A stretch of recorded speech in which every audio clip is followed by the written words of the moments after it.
The next generation of consoles has arrived, and one of those consoles is looking to become the budget king for the future of gaming. The Xbox Series S has been advertised as a console that targets 1440p and has the capability of running certain games up to 120 frames per second. With all the new discoveries surrounding the Series S, my interest was piqued, and this console really has me wondering if this could ultimately be a better option than building an HTPC. The initial specs definitely show the Xbox Series S is definitely not holding back on the hardware.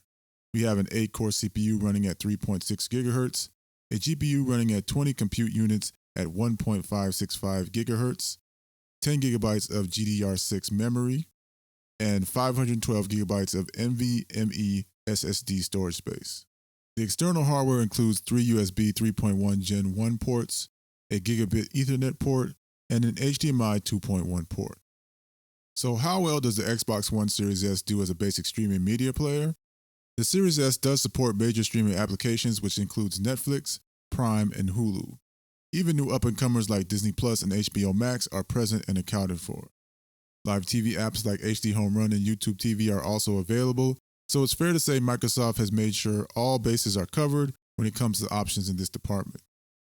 With the new hardware this console harnesses, I definitely had to see just what the Series S holds for personal media using Kodi on a file sharing network. I was surprised to find that the SMB sharing is still not supported, forcing me to go with NFS. Starting out with DVD ISOs as usual, I found that playback is fine with initial loading times being fairly adequate. The Series S also handled both the H.264 and VC1 codec for Blu-ray playback flawlessly. Unfortunately, that is where things stopped, as Ultra HDs would never start and crash the application. Streaming music was also an issue, as the Series S was not able to scan in any of my music to the library for playback. This led me to Plex, which did fare much better for Ultra HDs, though the PC it ran from did struggle with certain titles. Looking at the transcoding details for Plex unveiled the HEVC codec is supported on the Series S, so there isn't really a rhyme or a reason as to what may be happening with the playback of certain 4K movies. Streaming music was not an issue for Plex, and I did confirm that the Series S does support the FLAC audio codec as well. For those interested in playing personal media locally through the USB, you can rest easy, as things seem to fare much better when going this route. The VLC app is definitely the go-to choice for local media, as it pretty much played every format I threw at it, including the Ultra HDs. Bear in mind you won't get the same presentation that you get with the other applications, but it's a small price to pay, I suppose.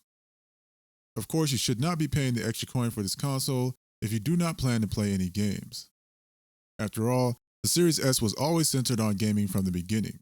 So just what does this new generation console have to offer? We certainly can't move forward to the next generation without first taking a look back, and you may just be surprised at how far back we can go. Unfortunately, Microsoft doesn't quite seem ready to follow the open development nature of the Android operating system for their marketplace, but that doesn't mean there isn't any development taking place on the console. Emulation is very much possible, albeit a roundabout way, using their built-in developer mode.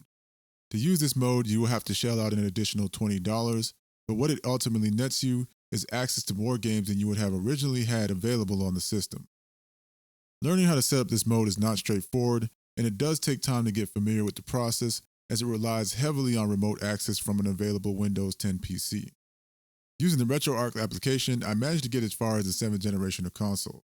It was a mixed bag when it came to certain cores functioning properly, but a fair amount of titles ran unexpectedly well. While it's great that you can take advantage of emulation on the Series S, you will not be able to access it directly on the dashboard, as a restart is required every time you want to go into developer mode.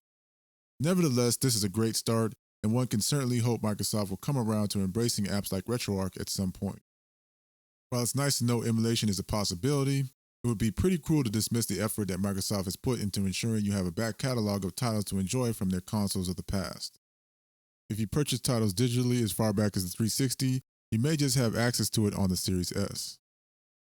I also took the opportunity to check out the Xbox Game Pass, a monthly service that gives you access to both new and classic titles for digital download. It's definitely an inexpensive way to try before you buy, and it's certainly recommended for those who have been out of the gaming loop for a while. Starting with titles from the first official console, it's apparent that the classics are getting a visual upgrade, as the found games getting the 4K resolution treatment.